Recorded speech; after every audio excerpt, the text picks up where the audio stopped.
तो दोस्तों कोइंसिडेंस की बात यह है कि जो अनुमान है, जो आइडिया है, उसमें इस कार के सिएरा के 12 ही मॉडल आ रहे हैं, 12 अलग अलग वर्जन जो कि इंजन स्पेसिफिक, ट्रांसमिशन स्पेसिफिक होंगे और लो टू हाई होंगे। तो वो 12 आएंगे और जहाँ तक फुल आइडिया है, जहाँ तक फुल उम्मीदें हैं कि ये जो कार है 12.5 लाख रुपए तक लॉन्च हो जाएगी पहली, जो कि होगी 1.5 लीटर। 1500 सीसी में इनलाइन 3 मेरे को तो समझ नहीं आता, लेकिन हाँ 1500 सीसी में इनलाइन 4 ही होना चाहिए, जो कि रिलायबल भी ज़्यादा हो, वाइब्रेशन भी कम हो और साइलेंट भी रहे और उसकी पावर आउटपुट भी अच्छी हो। अब देखो अभी तक पावर आउटपुट आई नहीं है, लेकिन अगर आप बेसिक वेरिएंट लेते हो जो कि 12.5 लाख रुपए का है, तो उसके अंदर आपको क्या क्या मिल सकता है मैं आपको बता देता हूँ। आपको स्टीयरिंग पे कंट्रोल्स मिलेंगे, लेकिन क्रूज कंट्रोल इडास जैसी चीज़ें नहीं मिलेंगी बेसिक वेरिएंट के अंदर। आपको जो सामने आपने वो इंस्ट्रूमेंट क्लस्टर देखा इतना बड़ा, जो इतनी बड़ी सी जो स्क्रीन है हॉरिजॉन्टल कर्व्ड, उसके अंदर आपको थर्ड स्क्रीन नहीं मिलेगी, लेकिन फर्स्ट मिलेगी सेमी एलईडी स्क्रीन। और जो बीच वाली होती है इंफोटेनमेंट स्क्रीन, वो आपको एक जैसे इन्होंने सैमसंग की स्क्रीन्स यूज़ कर ली हैं या फिर कुछ और स्क्रीन अगर यूज़ करेंगे तो वो एक आपको अच्छी सी एक इंफोटेनमेंट स्क्रीन देखने को मिलेगी नीचे। मैनुअल ट्रांसमिशन होगा, तो मैनुअल ट्रांसमिशन अभी तक जो हम टाटा का देखते आ रहे हैं वही ट्रांसमिशन है, थोड़ा बहुत उसको और रिफाइन कर लेते हैं। ऑलमोस्ट पावर की बात करूं तो पेट्रोल इंजन जो मैनुअल के अंदर पावर निकाल सकता है वो 165 bhp दे सकता है, और अकॉर्डिंग टू रूमर्स, हम जो टाटा के इवेंट्स में बार बार जा रहे हैं, और मुझे जो लग रहा है यार ये उस इनलाइन फोर से जो टॉर्क निकालेंगे वो 250 Nm के आसपास टॉर्क होगा उसके अंदर, क्योंकि ये जो कार है ये बहुत बिकेगी, बहुत चलेगी, और 12.5 लाख रुपए में ये कोई बुरी चीज़ नहीं है। ये आसपास की मार्केट पूरी खाने वाली है। आपको वेंटिलेशन नहीं मिलेगा सीट्स के अंदर, आपको कोई एम्बिएंट लाइट जैसी चीज़ नहीं मिलेगी बेसिक वेरिएंट के अंदर, जो कि 12.5 लाख रुपए का होगा। ये सारे जो फीचर्स हैं, ये सारे पैसों वाले फीचर्स हैं। तो ये जितने अपने पैसे डालते रहोगे, जैसे कि प्योर वेरिएंट है जो बेसिक है, और उसके बाद आएगा एडवेंचर, उसके बाद आएगा अकम्प्लिश, ऐसे करके जो वेरिएंट है ये निकलते रहेंगे। बट मैं अगर वेरिएंट की बात करूँ तो देखो फर्स्ट वेरिएंट है पेट्रोल 1.5 पेट्रोल MT, मतलब प्योर, और प्योर के अंदर ही आपको 80 वर्जन मिल जाएगा ऑटोमेटिक ट्रांसमिशन वाला, और वो भी ज़्यादा महंगा नहीं है, लाख रुपए महंगा है। अगर आप मैनुअल से ऑटोमेटिक की तरफ स्विच करना चाह रहे हो तो लाख रुपए आई थिंक आपके लिए ज़्यादा होंगे नहीं वहाँ पे, बिकॉज वहाँ पे आपको ऑटोमेटिक ट्रांसमिशन का मज़ा मिलेगा और अंदर काफ़ी सारी और भी चीज़ें मिल जाएंगी, जिसमें कि क्रूज़ कंट्रोल भी आ जाएगा। एडेप्टिव नहीं आएगा, लेकिन हाँ क्रूज़ कंट्रोल बेसिक वेरिएंट के अंदर आ जाएगा। अब थर्ड जो वेरिएंट है वो है डीजल वाले लोगों के लिए, जो कि मैनुअल ट्रांसमिशन चाहते हैं अपनी कार में कि भैया मैं गियर चेंज करूँ, क्लच दबाऊँ, तो वहाँ पर 1.5 ही जो टर्बो डीजल इंजन है या फिर डीजल इंजन है नॉर्मल इनलाइन 4 वाला, वो कंपनी इंट्रोड्यूस करेगी, और उसकी जो कीमत होगी वो होगी 13,80,000 रुपये के आसपास, जो कि अनुमानित जो कीमत है, जो कि आइडिया हमारा लग पा रहा है। और एडवेंचर मॉडल जो कि आपको मिलेगा, जिसके अंदर काफ़ी सारे और एलॉय व्हील्स चेंज हो जाएंगे, लाइट्स चेंज हो जाएंगी, front light, tail lights change हो जाएंगी उसके अंदर। Adventure model 1.5 litre petrol MT के अंदर आपको पड़ेगा 13,90,000 रुपये का। अब 13,90,000 रुपये और 12.5 लाख रुपये में कितना ही फ़र्क है, तो कोई भी इसके बेस वेरिएंट के अंदर नहीं जाएगा, ये बात समझ लेना, आप भी समझ लो। आप इसका जो बिल्कुल बेसिक वेरिएंट है 12.5 लाख रुपए वाला अगर बुक करा रहे हो तो बुकिंग में वो मत कराना, आप इसका जो है एडवेंचर 1.5 पेट्रोल मैनुअल वाला कराना। उसके अंदर ऑलमोस्ट लाख रुपए या 1,10,000 रुपये का फ़र्क है, लेकिन वहाँ पे आपको चीज़ें जो है ना मिलनी शुरू हो जाएंगी। वहाँ पे आपको जो ग्राफिक्स हैं, जो पेंट स्कीम है वो चेंज हुई हुई दिखेगी, अंदर की अपॉल्स्ट्री चेंज हुई हुई दिखेगी, छोटी मोटी लाइट्स के जो ऑप्शंस हैं वो चेंज होते हुए दिखेंगे। इसी के बाद एक और मॉडल जो कि 14,90,000 रुपये का आएगा। अब वो 14,90,000 रुपये का क्या है, वो है भैया DCA। अब ये dual clutch automatic transmission, DCA इसको टाटा बोलती है, DCTE होता है डुअल क्लच ट्रांसमिशन। अब ये जो है इसके अंदर जो डुअल क्लच ट्रांसमिशन होगा ना वो बहुत स्मूथ वाला मुझे लग रहा है, बिकॉज नए तरीके से कार डिज़ाइन हुई है, नए स्ट्रक्चर से कार डिज़ाइन हुई है, कार को बहुत सुंदर सोफिस्टिकेटेड इंटरनेशनल रेडी बनाया गया है, ग्लोबल रेडी बेसिकली। तो यहाँ पे जो है पेट्रोल 1.5 लीटर ही इंजन के अंदर आपको जो मिल सकता है वो DCA ट्रांसमिशन मिल सकता है। अगर आप ऑटोमेटिक की तरफ जाते हो जो कि बेसिक वाला ऑटोमेटिक है, और अगर आप DCA की तरफ जाते हो जो कि डुअल क्लच ऑटोमेटिक है, उसमें आपको ज़मीन आसमान का 5-10 का नहीं, मतलब 5-10 का फ़र्क मिलेगा, 19-20 का नहीं। तो 19-20 का फ़र्क नहीं है वहाँ पे। मैंने चला रखी है दोनों कार्स, टाटा की जो टेक्नोलॉजी है उससे हम फुल टू वाकिफ़ हैं। मैंने इनकी सारी गाड़ियाँ चला रखी हैं ऑलमोस्ट, सबके रिव्यूज़ इस चैनल पर मिल जाएंगे। तो मेरे को जो DCA जो ट्रांसमिशन है वो काफ़ी अच्छा लगता है। उसके बाद में 15.5 लाख रुपए का, 15,30,000 रुपये का आपको उसका डीजल वेरिएंट मिलेगा। 1.5 ये इनलाइन 4 ही है, मैनुअल ट्रांसमिशन के अंदर आएगा।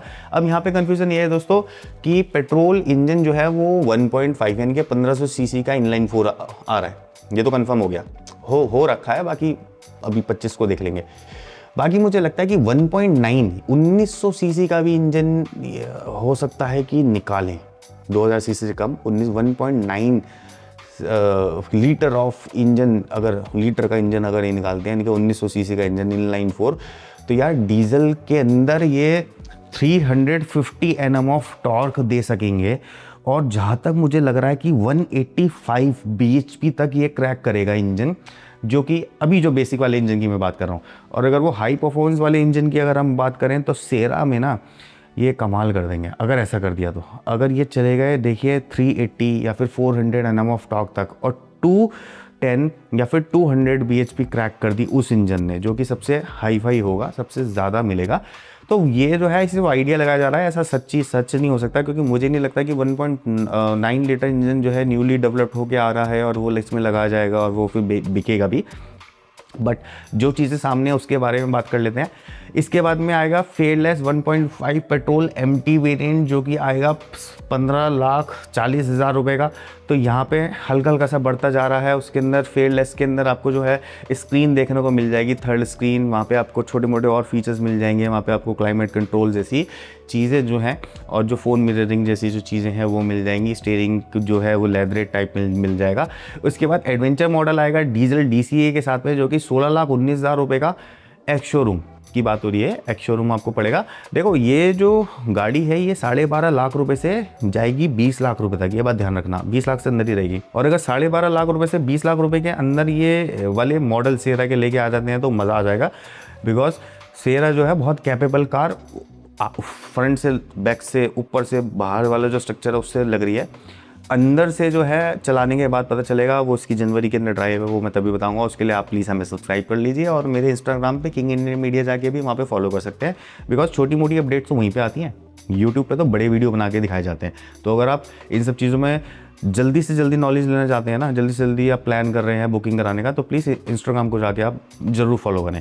तो यहाँ पे फिर एडवेंचर 1.5 डीजल DCA जो कि 16,19,000 रुपये का पड़ेगा। और इस मॉडल के अंदर काफ़ी सारी चीज़ें जो होंगी अपने प्रीवियस जो वर्जन है, जो एडवेंचर 1.5 डीजल मैनुअल वाला जो वेरिएंट है, जो कि 15,24,000 रुपये का ऐसा एक्स शोरूम जो मिल रहा है, उसी से ही सारी की सारी चीज़ें आ रही होगी। इसके अंदर कोई स्पेशल नहीं है। अब लास्ट के 3 मॉडल जो हैं वो फेयरलेस हैं। फेयरलेस के अंदर काफ़ी सारी चीज़ें मिलेंगी। देखो जो पहले वाली जो थी ना सियरा, उसके अंदर 4x4 ट्रांसमिशन आता था।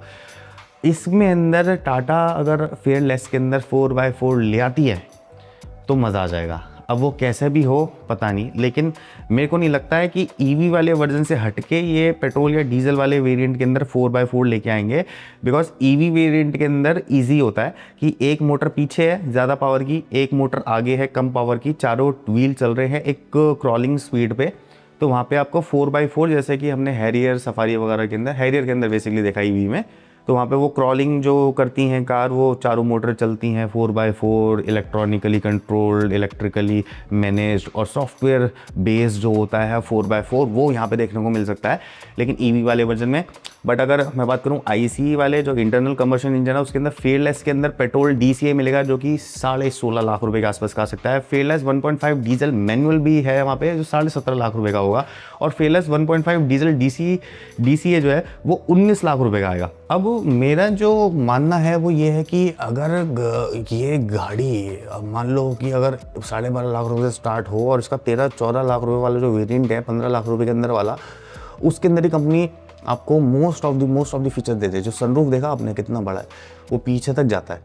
इतना बड़ा सनरूफ शायद हमने अभी तक देखा नहीं। जो पीछे वाले जो रियर पैसेंजर होते हैं उन तक आके सनरूफ रुक जाते हैं ज़्यादातर कंपनीज के, बट टाटा ने इस बार कमाल कर दिया, पीछे तक सनरूफ जा रहा है। बहुत सारी चीज़ें ऐड ऑन हो गई हैं कार के अंदर, मतलब कार लगी नहीं थी कि टाटा मोटर्स की कार है, कार लग रही है।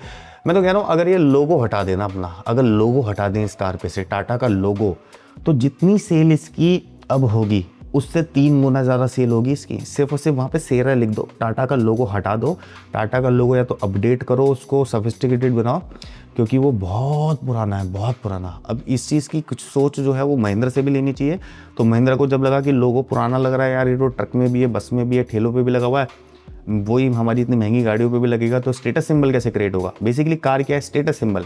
अगर कार को हम देसी लैंग्वेज में ही कर रहे हैं कंटिन्यू कि भैया टाटा की ही कार है, ठोक पीट के बनाई हुई है, टाटा का ही वो इतना मोटा सा लोगो लगा रखा है, तो वहाँ पे आप लोग सोच के बताओ कि अगर टाटा का लोगो सेरा पे से हट जाए और सिर्फ वहाँ पे सेरा आ जाए और ये कार ऐसी दिखे कि आगे भी लोगो नहीं पीछे भी लोगो नहीं, तो इसकी सेल कितनी ज़्यादा और इंक्रीज हो जाएगी। क्योंकि लोगों को ये पता है कि ये सेरा है, ये टाटा की है, टाटा का लोगो लगाने की जरूरत नहीं। अब टाटा कोई छोटी मोटी कंपनी नहीं है, टाटा एक पूरा का पूरा वर्ल्ड है ऑटोमोबाइल्स में, जिसके कि ट्रक इंडस्ट्री, ये tech, software, medical, medicine, pharmaceuticals, क्या क्या नहीं चल रहा है टाटा का, सब सारी चीज़ें तो चल ही रही हैं। बस टाटा मोटरसाइकिल्स के अंदर नहीं है, अब मोटरसाइकिल्स के अंदर वो आएगा भी नहीं। तो ये बात जो हो गई है पक्की हो गई है। बाकी 25 को बताऊंगा इसका पूरा पूरा रिजल्ट क्या है। तब तक के लिए आप हमें प्लीज़ सब्सक्राइब कर लीजिए, और अगर आप नए हैं तो यार कमेंट वमेंट करके जाओ कि आपको कैसे लगते हैं वीडियोस और किस तरीके से हम और इन रिव्यूज़ को और ज़्यादा रिफाइन कर सकें।